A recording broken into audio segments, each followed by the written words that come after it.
Well, to all my audience out there, welcome back to Inside Personal Growth again. And thank you. We are closing in on 1,000 podcasts, which is a big milestone for me, Todd. That's and amazing. joining me from Connecticut is Todd Cherches. Good day to you, Todd. How you doing? Thank you, Greg. I was just saying I have to head into New York shortly to teach my NYU class, but I'm doing good today. I'm all psyched for our conversation. Looking forward to it. Well, I am as well. And for all of you who haven't seen the book we're going to talk about, if you're on video, you can see right behind Todd, there's a whole shelf of them and a big one right in the corner there. And I'm going to hold the book up, Visual Leadership, Leveraging the Power of Visual Thinking in Leadership and in Life. Todd Cherches. And if you want to, there's two places. You can go to toddcherches.com. That's TODDCHERCHES.com. And the other one is www.BigBlueGumball.com. We'll put links to both of those in our blog and in the podcast. And Todd, I just want to make a big yell out to you that anybody who buys this book off Amazon, which we'll have a link to, it is a super high quality book. It's very well done visually, and the way that the text is written and the learning experiences that you'll get out of it based on the questions that are outlined at the end of each of the chapters. And visual leadership, David Winkleman was the one that introduced me to Todd, and I want to make a shout out about that because I always appreciate the people that make all these connections for me to get all these interviews done.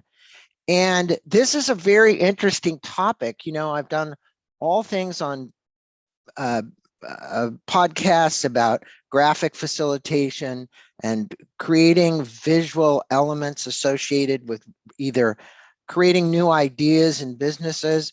And Todd's book has a degree of that, but it goes one step further. And I want to tell our listeners a little bit about you.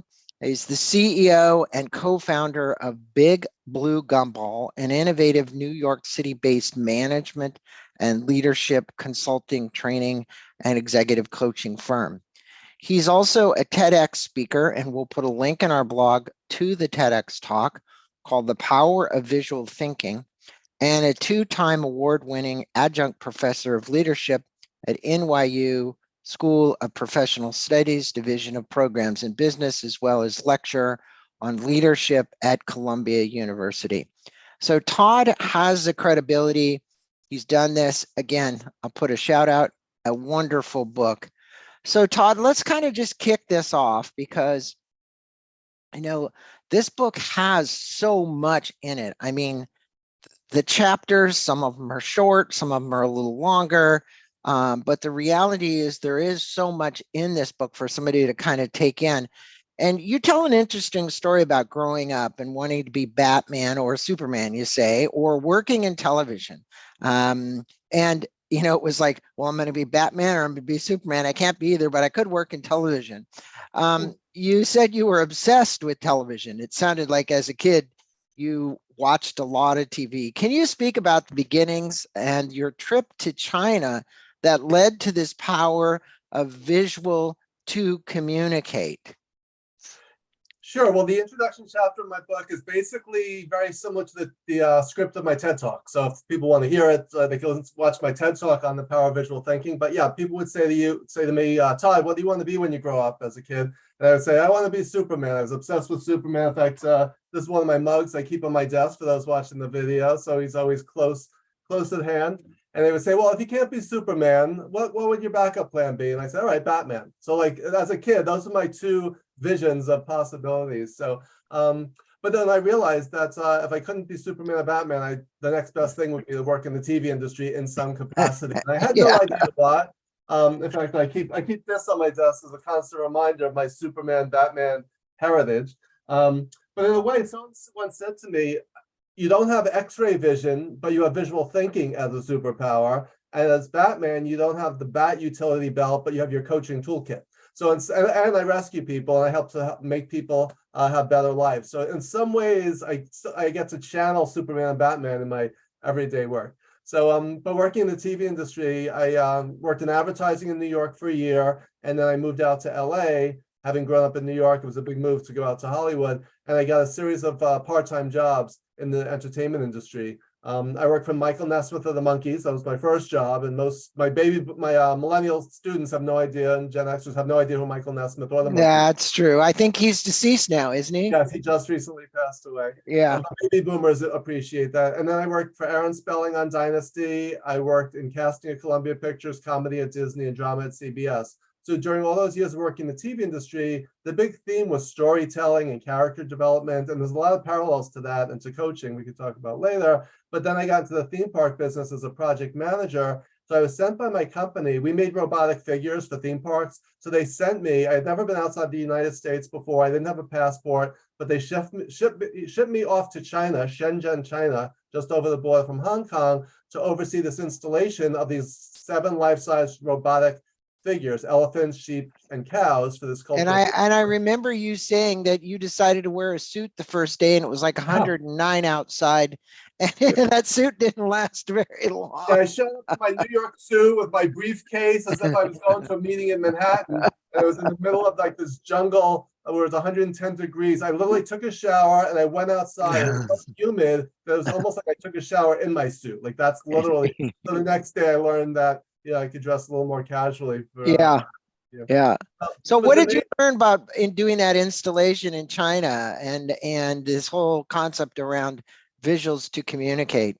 Yeah, I showed up with 2 of my colleagues, a mechanical guy and an engineering electrical guy. And then all the Chinese counterparts showed up, and none of them spoke English, including the translator, who spoke almost no English. And we spoke no Chinese, but we had to get this done. So what I started doing is picking up a pad or pen and start sketching things out, different tools and we used a lot of body language and facial expressions to communicate. So I realized that's not just through our words that we communicate, but through body language, facial expression, and visual images. So that was my first light bulb moment. And at the time, you don't realize it, but looking back, I realized that was a key point where I was using visual communication. And I said, sometimes felt like I was playing Pictionary and charades. 2 words sounds like tape measure, to try to communicate. But it's like, how would you communicate what a tape measure is with your hands or with a drawing? And even though I couldn't draw that well, I suffer from ICD, which is I can't draw syndrome. I still was able to draw well enough. I say, if you could play Pictionary with your friends and family and your kids, you could draw well enough to do a stick figure or just sketch something out. And that was the origin story of when I first started realizing. Well, you didn't have Google Translate back then, so you couldn't basically take, plug it and say, hey, okay, now translate this into Chinese. Right. But I do believe that element of connecting with a piece of paper and a pen, whether it's a pencil or a pen or a yellow marker or whatever it is, there's really something to be said about that. And I remember you talking about drawing on the back of a napkin as well, right? Developing that. And so obviously you use these visuals to communicate with these gentlemen, and that's where this power kind of came from. Plus all of the exposure you had in Hollywood about developing storylines, right? Mm-hmm. Coming up with storylines and doing that. And you have a formula in the book for success and visual leadership, you call it. And I think it's so true because it's always been said, my listeners will say, well, I've heard this a lot, picture's worth 1,000 words, but it really is probably worth more than that today. Can you speak with our listeners about the formula and how the formula can help us create results in our personal and in our business lives? Because I know that I've been caught sometimes, not as much lately, but I used to be. And I used to be a yellow pad kind of salesman.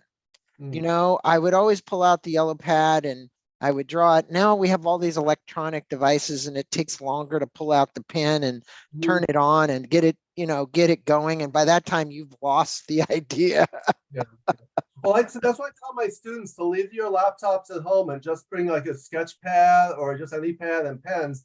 I do a lot of drawing exercises I teach leadership at NYU in Columbia, as you mentioned. I incorporate a lot of drawing exercises. So instead of just my sketching out a model, I have my students, if it's a 4-box matrix, if it's a 5-level staircase, I actually have them draw it out. And the research has shown that when we draw, we activate a different part of our brain. It's Yeah. a kinesthetic activity, and it's a visual activity. And if you reconstruct it yourself, as opposed to just be shown it, or even more, or than just being told it, you actually remember. And I always talk about attention, comprehension, and retention. I mentioned that in my book and TED Talk too, that when you use visual imagery or visual language, it gets people to focus. It captures their attention, it increases their understanding, and it helps them to remember. So attention. Why are people, in my estimation, this is just a personal observation, they seem to be afraid or uptight about drawing in front of people. Yeah.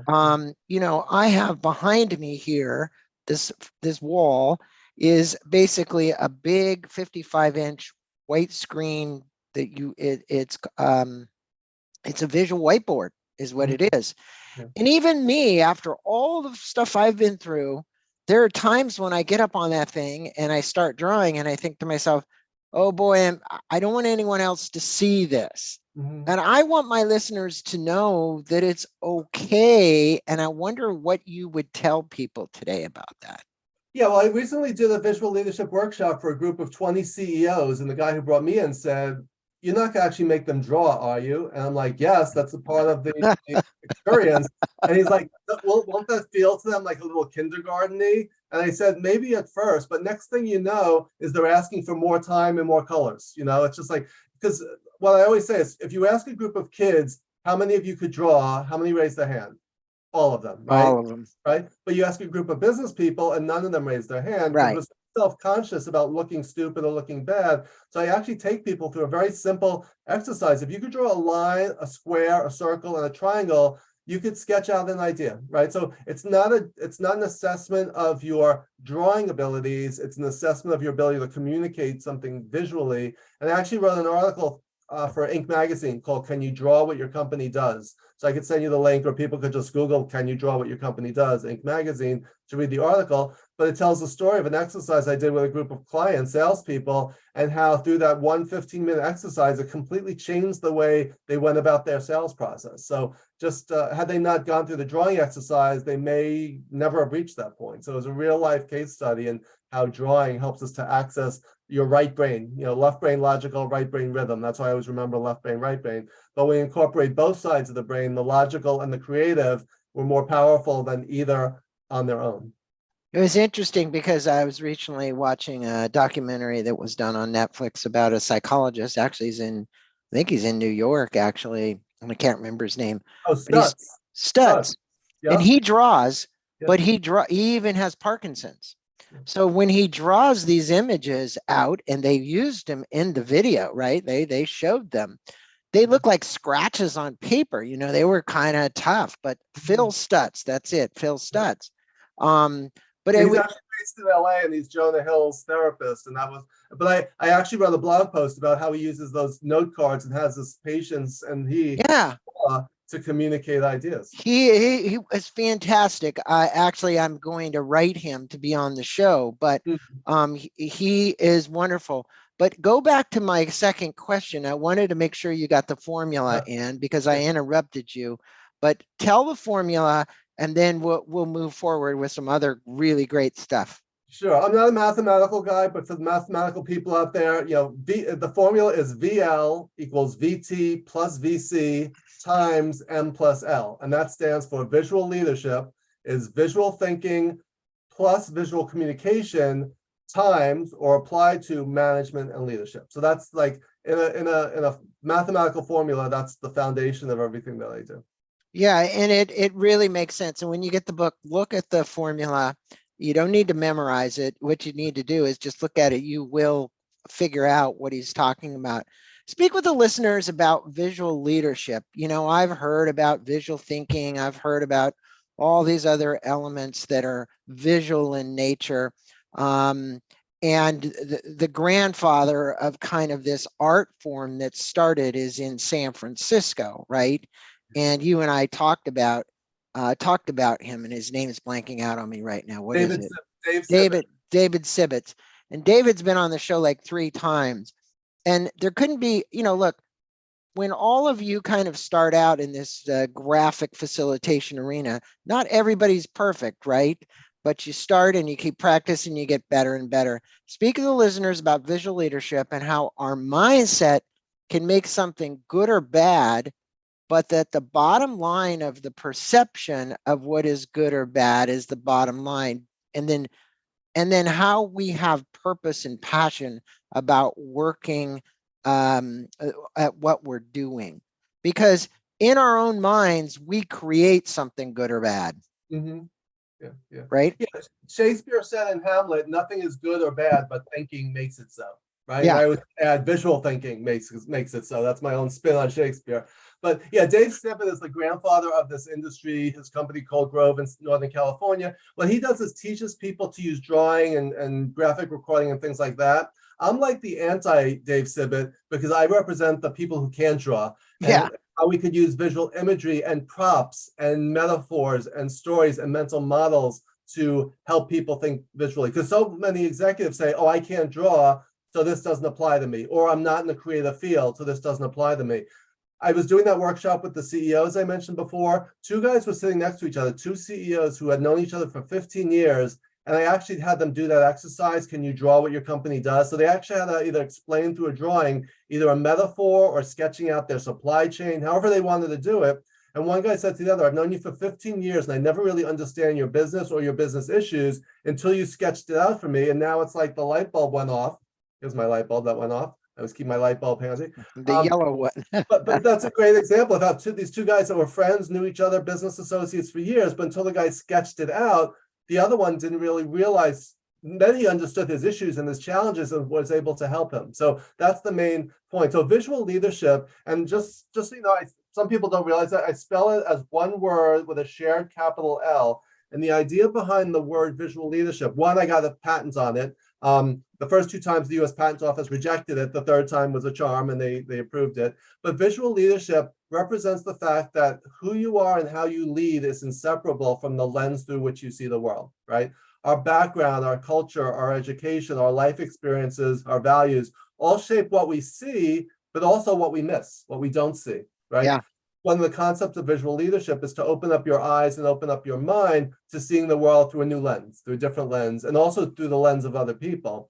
And the other aspect of this is when you mention the word leadership, and I've done this poll hundreds of times, one of the first three words that comes to mind, and the number one is vision, right? So what does it mean to talk about having a leadership vision? What does it mean to call someone a visionary leader? When you think of visionary leaders, who comes to mind? Martin Luther King, Steve Jobs, right? Jeff Bezos. They were all people who had a picture of the future, and the key word is picture, in their mind's eye, which is a term also coined by Shakespeare in Hamlet. They have a picture in their mind of a future that's different from and better than the current reality. So their challenge as a leader is, how do I turn that picture in my head into a real life transformation?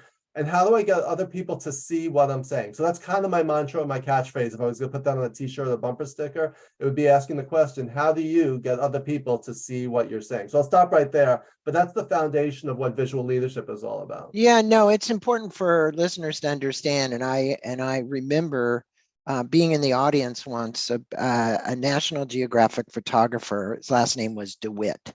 I don't know if you ever heard him speak or not, but you know, when you talk about visual, there couldn't be anything more than trying to capture you taking thousands of pictures for National Geographic to actually pick one, right, of the scene.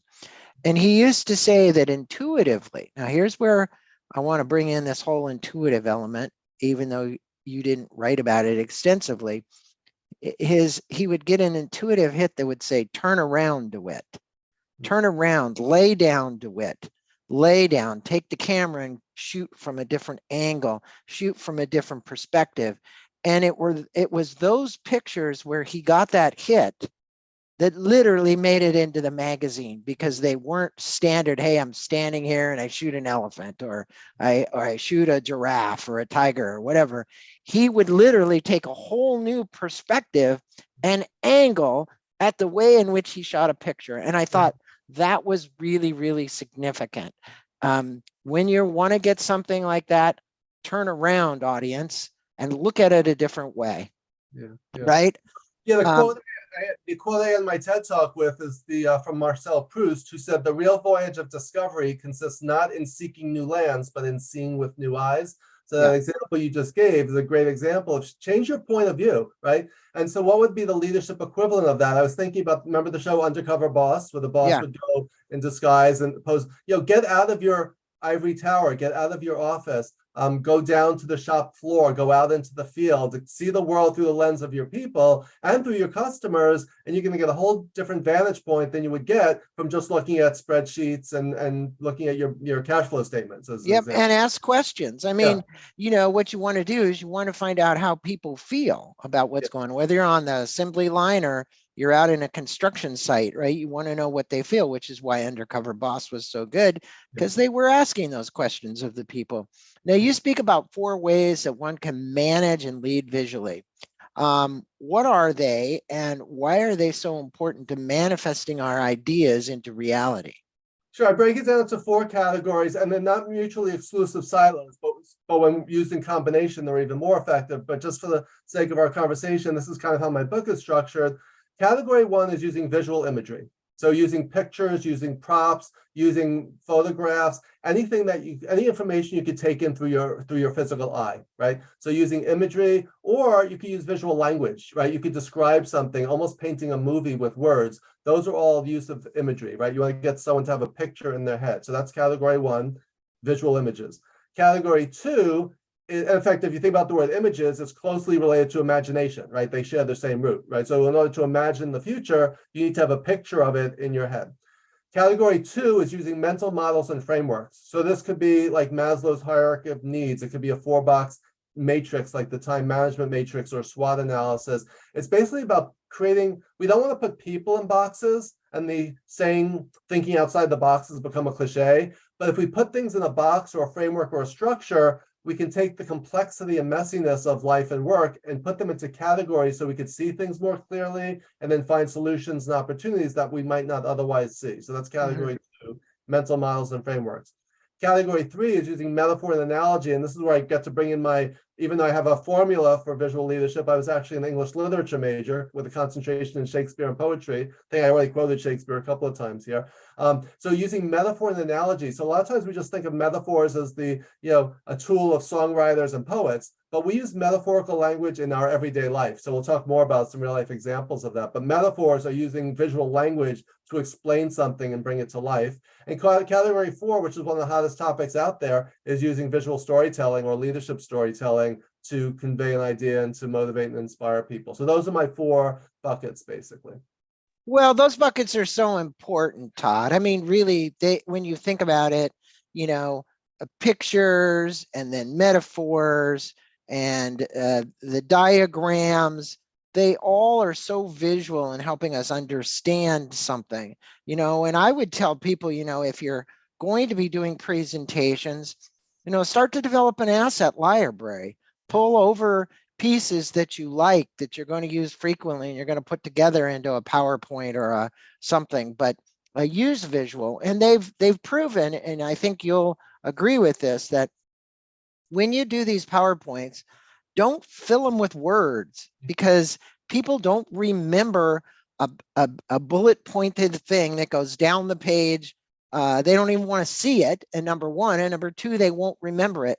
So the bigger the words, the more visual. So if it was like a big word, think outside the box with a box underneath it would be better than taking a list of what it would be like to think out of the box, correct? Yeah, a slide filled with words is basically called your teleprompter, right? It's basically, if you're going to read, so while you're speaking, if you're reading, as soon as you put up a slide with 10 bullet points, what is your audience doing? They're reading the slide. They're not even listening to you at this point. So you have to send it to them and say, read it on your own. If you can say, all right, bullet point number 2. So yeah, just as you said, capture, Steve Jobs was a master of that. If you watch any of his presentations for the announcement of any of the iPod or, iBook, any of the iPhone, any of those product announcements, you could see how he used visuals with almost no or very few words on the screen. So Apple was masters at it, to say the least, and thus I think for much of their success, and I'll attribute it to that.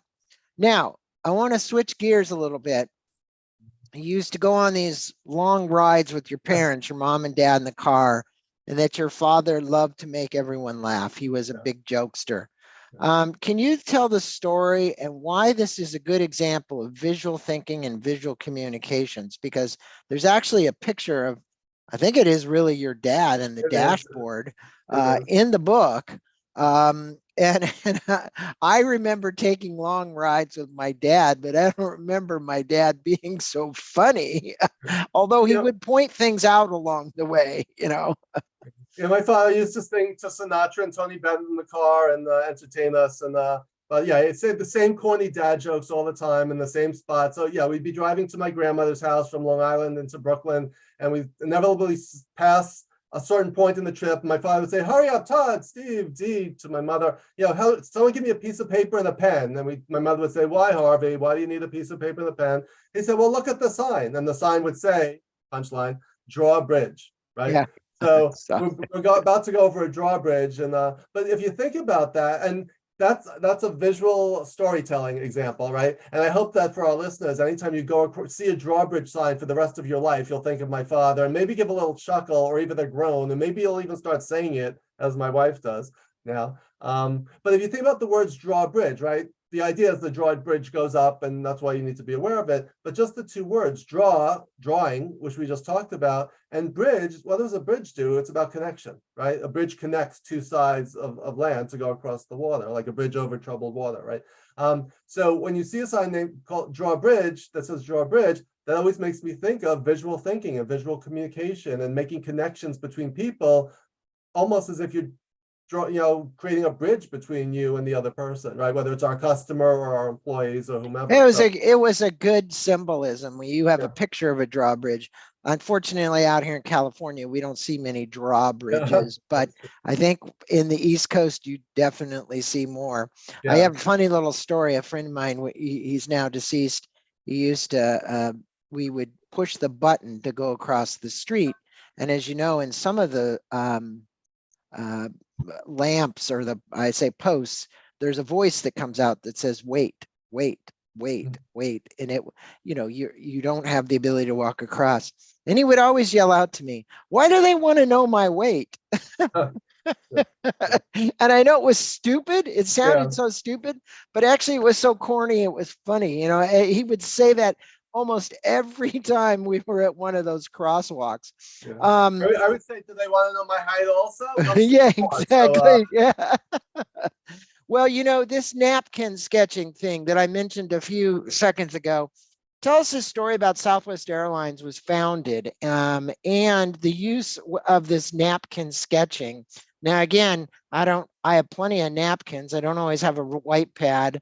Can you speak about the visual thinking tool and others that our listeners might use to develop an idea? I'd probably go back to you can probably realize this, but the Native American Indians used to use a stick and draw in the sand, right? And a lot of the symbols. Did you ever play football as a kid, like touch football and draw the play out with a stick, just the sand or whatever on the grass or in the palm of your hand, right? I remember people say you run here, you do a post pattern, you do a hook pattern or whatever, right? So yeah. So talk about that story about Southwest Airlines. I think the listeners will get a kick out of it. Sure. Well, napkin sketching is just as it says, like, you're sitting at a bar, you grab a napkin, sketch something out. It could also be a back of the envelope. It could be any scrap of paper, right? That's the idea behind it. It's always there. But the classic story, the classic napkin sketching story is about Southwest Airlines, about Southwest Airlines, how it was born. The guy was sitting at the bar, I'm drawing a blank on his name, Rollin King was sitting at a bar and he said to Herb Kelleher, what if we created a small commuter airline that just connected the three cities, and he drew a triangle of San Antonio, Dallas, and Houston. And Herb Kelleher said, love the idea, let's do it. And that became Southwest Airlines. So just by drawing that triangle with those three cities, he painted a mental map in Herb Kelleher's mind's eye where he could actually visualize it, right? So he pictured the map of Texas, he pictured this triangle and said yes, and now Southwest Airlines, they're having other problems right now these days, but They are one of the top, national airlines now, and the idea of it was born on a triangular napkin sketch. So that's just one example of how you could strip something down to its basic bare bones to communicate it so someone can understand it, and then from there you can add meat to the bones and add those other layers onto it. But that's one of the classic napkin sketching stories. Well, I remember working in companies and playing the video about Herb Kelleher and the whole story around love, LUV, right? And the heart on the back of the wing of the plane, or I shouldn't say the wing, but on the back of the plane. But at the same time, he was big on culture, right? Like, let's pass out M&Ms. He'd walk around and give M&Ms to the people. He tried to give some autonomy to a certain degree so people could make their own decisions about what was going on, if there was a canceled flight or whatever. But he was one of the first to kind of really get into like developing the culture around love. There was like love, and people were like, love? Are you kidding me? We're not going to do love. But for all of those of you who don't know much about Herb Kelleher, it's a great story, and there's some great videos out there that you could learn inside your companies about how you shift the culture. He's considered one of the top CEOs. He just passed away a few years ago, but he's one of the top CEOs of the 20th century. So definitely worth studying how he built culture, as you just said. So really yeah, phenomenal. Unfortunately, like you said, they've had a few hiccups here lately. I'm sure they'll come back because they're a strong company. But you tell another cute story about your dog Coco, and there's a picture in the book. Is that Coco? That's not actually her, because her name wasn't Coco, because I wanted to preserve her anonymity. Plus with passwords, a lot of times they ask for what was your childhood dog's name. So I didn't want to put that out into the world. So that's why I changed her name to keep her anonymous. So. Okay, well, that's good. Well, whoever this dog's real name was, and how you always retrieved the yellow ball. Now, look, I have 2 mixed mutt dogs myself, and we take them to the park like 3 times a week and throw balls, right? What you refer to is when you would throw these balls, she'd always pick up the yellow ball, no matter what. You could have a black one, you could have a blue one, you could have whatever was yellow.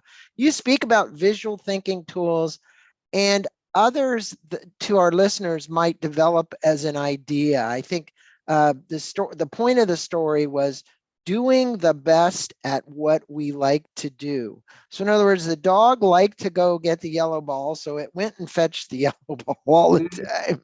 In fact, I keep these on my desk to remind me of for those watching the video version. I would throw a red ball, a yellow ball, and a blue ball. I throw them all the way across the backyard, and I impress people. I'd say, Coco, go get the yellow ball, and people would be amazed she would bring back the yellow ball. But even if I said get the red ball or the blue ball, she always brought back the yellow one. So what I did was tell her to bring back the yellow ball. So there's a saying by Frederick Taylor, the original management consultant back in 1911. He said that people do best what they like best to do. So if we could, just like my dog loved bringing back that yellow ball for whatever reason, if we find out about our people, what they love to do, we could set them up for success. Now, we can't always do that, but if we find out what their passions are, what their sense of purpose is, what they're good at, then we could set them up for success by giving them whatever that yellow ball is to do, and they will shine, right? They will always succeed. So that's the yellow ball leadership principle. I like that. And, I know dogs are pretty colorblind, right? They don't see all the spectrums that we do. And I noticed the manufacturers of these balls, and this is a side note, everybody, they're either orange and blue because I think those must be the colors that they can see and what they'll go after.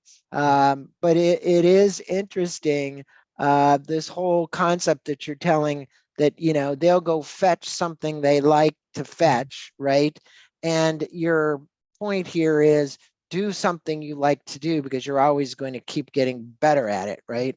And as a leader, you want to find out, if you don't know what people like to do, where their passions are, what they're good at, what they'd like to learn, then you may be giving them, Jim Collins said, get the right people on the bus and the wrong people off, and get the people in the right seat on the bus.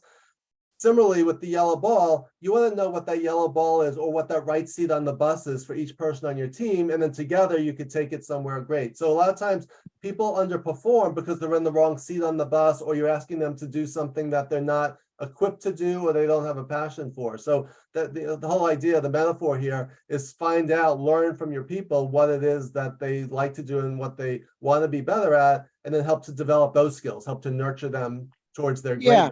greatness, right? And, you still travel a lot, but you used to travel a lot more, it seems like, doing speaking. And you were talking about going in your sock drawer, and you would have these different color socks, right? And then you told the story about, shit, this is just too complicated. I'm just going to go down. And one day you went down to New York and you bought 16 pairs of black socks. Would you comment on making a conscious decision not to have to stop and think? And I think that's really the point here is, we have a lot of choices in life today, right? There's just tons of choices out there for us, more than I think we've ever had in our life. If you work in a developing country like we do, you might not have all those choices if you're in a different part of the world, but we have tons of choices about what we eat, what we put on, the kind of car we drive, all of that kind of stuff. How do we make it simple? Because it does seem complicated at times. Yeah, one way to simplify is what I call, again, I use a lot of colors as metaphors. So this is called black sock decision making. And the idea was just that instead of spending a half hour picking out which socks should I wear, if you had nothing but black to choose from, there's no choice involved, right? Right. So the metaphor there is to simplify complexity by eliminating as many decisions as you can and systemizing and commoditizing certain things to free your time and your mental bandwidth up for making the decisions of things that really matter. Barry Schwartz has a great TED Talk and book called The Paradox of Choice. And he talks about when you give people too many choices, and you know this as a salesperson, they get paralyzed by indecision and don't choose anything, right? That's why there's small, medium, and large. That's why with a bottle of wine, they have the cheap one, the middle one, and the expensive one. Most people buy the middle one, right? So how do you frame pricing? How do you choose between vendors, you choose between iPhones, whatever products you're buying or services you're offering, you want to simplify that for your customers and for your team so that they can sell better or make better decisions. So that's the idea behind black sock decision making, is simplify the things that you can. And you know who does this is Marshall Goldsmith, the #1 executive coach in the world. If you look at pictures of him, he wears a green golf shirt and khakis all the time. And the story behind it, just like my black sock decision making, is when he's packing, when he's traveling, he doesn't have to decide, what am I going to wear today? He could bring, if I'm gone for 10 days, I bring 10 green golf shirts and 10 pants, and I'm packed, right? And hopefully he wears black socks too and just packs the black socks, right? But that's the idea behind that, was just to simplify. And, does anyone really care what you wear, what color socks you wear? No, right? So those are the types of things that leave those things, or what kind of, if you have 5 toothpastes to choose from in the morning, it would take you a half hour to brush your teeth, right? As opposed to just reaching for whatever's on. Oh, yeah, it's so true. I just had Marshall on not that long ago about his new book. And when he says to regret to fulfillment, and he works with a lot of high achievers, right? And I remember this distinctly, what he was saying, because I'd never in all the years that I've been reading his books, Todd, heard him outwardly speak about his theories around Buddhist teachings. But I did this time in this last book. And it was almost like, hey, I'm 72 years old now. I can talk what I want to talk about, so I'm going to do it. And I think he made an important point about non-attachment to the outcome. He said, all these people have these attachments to an outcome. They especially if you're a high achiever, it's got to be done a particular way. And he said, no, you've got to let go of that, right? Yeah. And that's pretty simple when you're talking about this sock decision too. It's like, I'm not attached to which pair of socks. It's a green shirt and a khaki pair of pants and black socks and black shoes or brown shoes or whatever the hell color you're going to put on. But like Steve Jobs wore the black turtleneck and the blue jeans, right? It's kind of like the uniform. Zuckerberg and his hoodie, right? It's part of your brand. It's also just about simplifying your life. And it is. And my wife even kids me. She said, when you do these podcasts, you usually always have just a black shirt on, and I do.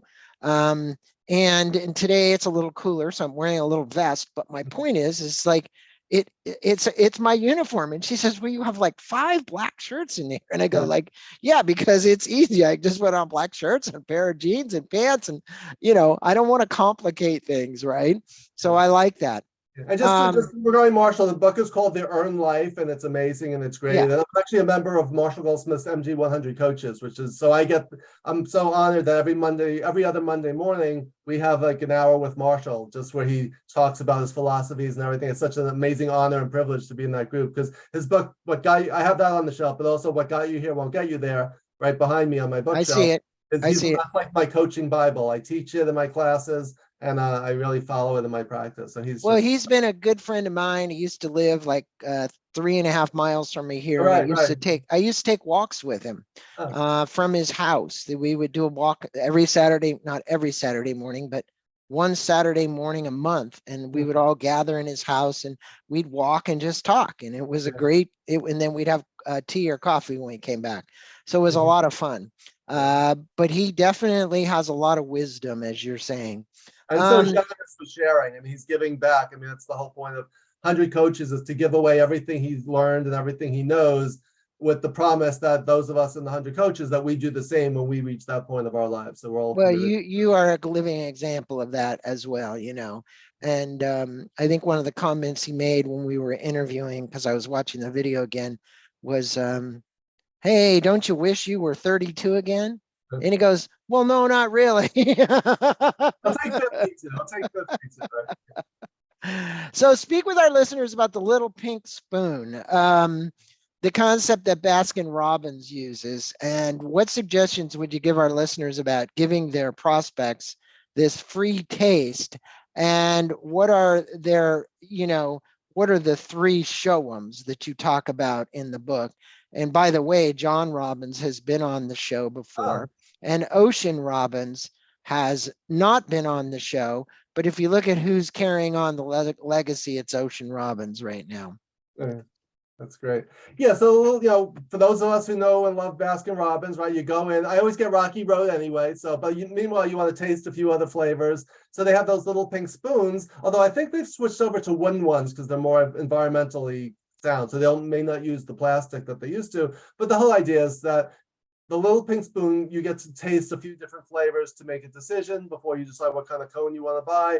Similarly, in your business, what is the equivalent of the little pink spoon? How can you give your customers or employees a quote free sample of what you are offering, so that they will want to buy the whole cone or a gallon or come back for more, right? So that's the idea. It's like, how do you give people a taste of what you do? And that's the metaphor. It's that simple. So if you're a job seeker and you're going on an interview, you may tell the story about, this is where I worked on my resume, but what you also want to do is give your prospective employer, a quote free sample of your wisdom, of your skills, of your passions, right? So you want to illustrate through a story, tell them, here's something I once did that will create a vision in their mind's eye. They can actually picture you in that job, doing that job, right? So that's the whole idea. If you want a customer to buy your product or service, it might be offering a free sample of your workshop or giving them a 10-minute sampler or something. So that's the key idea there, is how could you give people a taste of what it is that you do? Well, I've often heard this next one, and I like that we're getting out all these little examples, Todd, because they're great. And they're little chapters in your book. They might only be 3 pages long, some of them, but they're short and to the point, and it's something everybody here listening today can use. And I just want to remind you that the book is filled with this kind of wisdom, so it's great. And you had this recent visit with your cardiologist, and almost like you say, gave you a heart attack.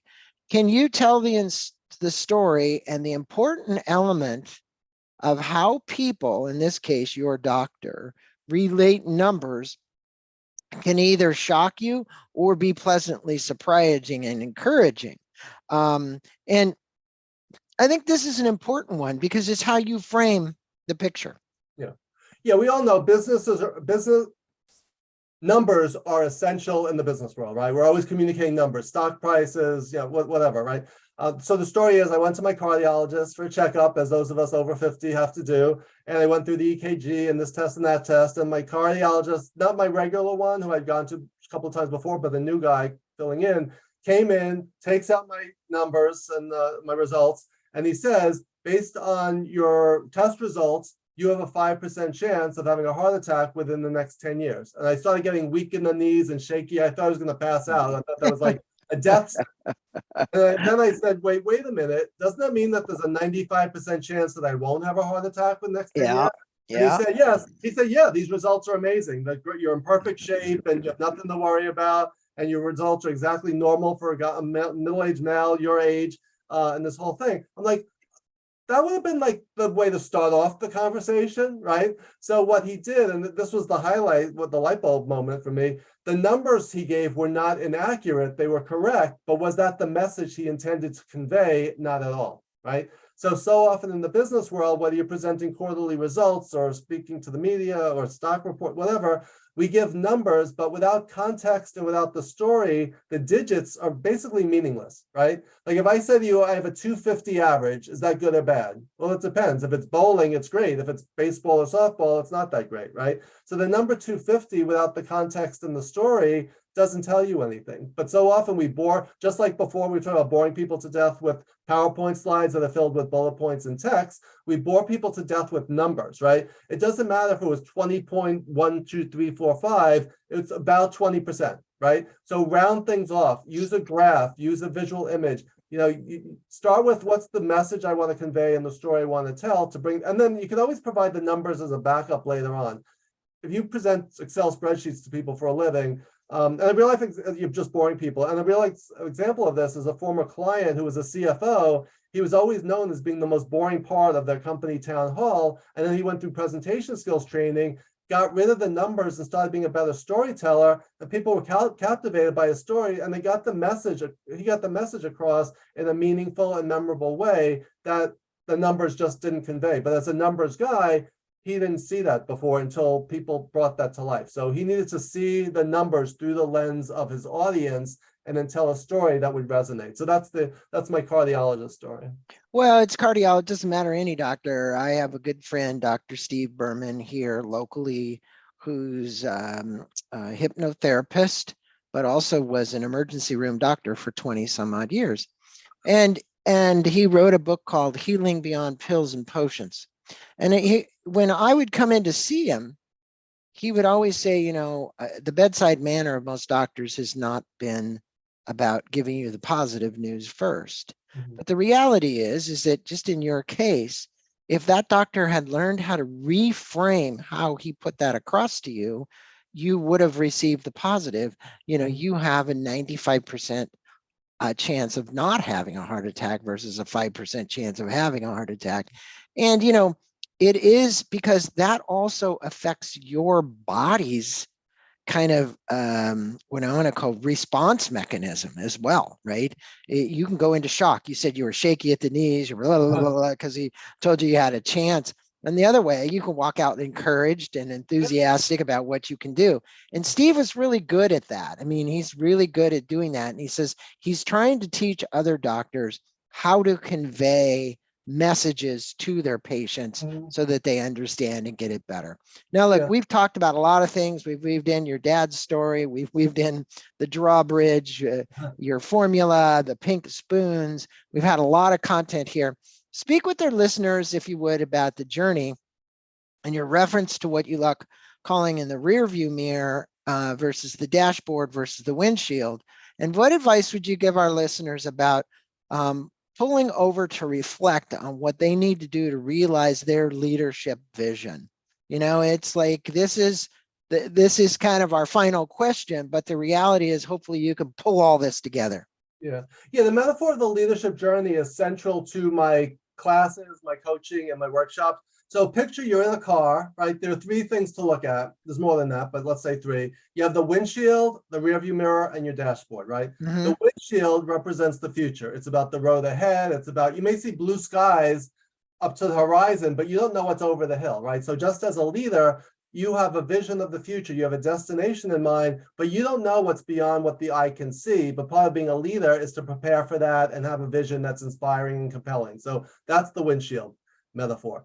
The rearview mirror is about the past. It's about who we are, where we came from, how we got here, but it also reminds us metaphorically that we need to look in the mirror and reflect on who we are and how we are as leaders, right? So often we're so busy that we don't get feedback. We don't look at ourselves in the mirror and say, how did I do in that meeting, in that presentation? How am I being seen by my employees, et cetera? So that mirror represents both where we came from and who we are today. And the dashboard is about metrics, right? How do you measure success, right? And it's having a balanced scorecard kind of approach. It's not just about hitting your financial numbers, but it's about employee engagement and retention. It's about whatever metrics you use in your business and in your life to gauge how well you're doing, that is your dashboard. So here's the key. We want to be focused on the road ahead and the windshield in the future, because we know if you drive looking in the rearview mirror, you're going to do what? Drive off the road or hit an oncoming car, right? So if you're dwelling on the past while you're heading into the future, it's not going to get you there safely. And similarly, you want the numbers to help you reflect. Peter Drucker said, if you can't measure it, you can't manage it, right? So you need to have some metrics by which to gauge your success and your performance. But again, if you're driving while just looking at the numbers, you're going to go off the road. So you want to focus on the road ahead and your vision, but you want to also glance at your metrics and pull over sometimes and take some time for reflection. So that's the short version. Then you can talk about, do you have air in your tires and are you on the right road at all? And that's a whole expanded version. But in a nutshell, which is a metaphor, by the way, that is the past, present, future version of the leadership journey. But that metaphor is fantastic for everything in life, right? Yeah. I used to have a friend that would say, stay in the now, right? And I have it here on my desk because Ram Dass was on the show before he passed away. And you know, I think that's an important element you're talking about, because yesterday's a canceled check, tomorrow's a promissory note, right? We don't know whether we're going to have either of those, right? So when you're driving your car, it's good to look at the measurements in the gauge and look forward into the mirror and see what was behind you as well. But you've got to do it and pull it over. And the most important point, I think, is kind of pulling over to kind of realize where you are, right? And like you said, there could be a whole other story here about having the right GPS or the map or where we're going or the direction. But also, you in the driver's seat or you in the passenger seat. Sometimes as a leader, the best thing you could do is let someone else drive, right? Move over, you navigate, and let them step on the gas. And that's how you develop the next generation of leaders, right? And anyone who's ever taught anyone else to drive knows that metaphor firsthand, how scary that could be, and how you have to give up some of your own power to empower someone else. But that driving metaphor is a good one. And sometimes you let someone else navigate and drive and you sit in the back seat, right? So where you are just within that car is situational, right? So that's another aspect of the leadership journey metaphor. Driver training 101. Well, thank you for taking us on a driver training here about visual leadership. For all my listeners, here's the book, Todd Cherches. You can just go to Todd Cherches, that's CHERCHES.com, or the Big Blue Gumball. We'll put that in the link as well. We'll also put a link to the book on Amazon. Todd, it's been a pleasure having you on Inside Personal Growth and you sharing some of your wisdom today with my listeners about visual leadership and so much more. It was really informative, and thank you for your time. I really appreciate it. Namaste to you. Thank you.